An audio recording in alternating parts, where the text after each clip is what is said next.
Hi everyone, in this video I will guide you how to delete extra column in Word.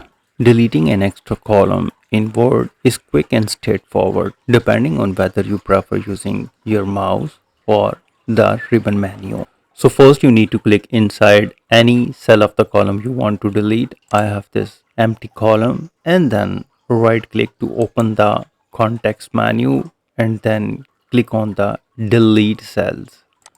And now click on the delete entire column and click OK. And now the extra column has been deleted. There is another layout tab method. For this you need to click inside the column you want to remove. For example this one, and look at the top ribbon and click on the layout, and here it is. You can see that. Click on that and look for the delete button, and here it is. Click on that and now click on the delete columns, and this is what you can see that.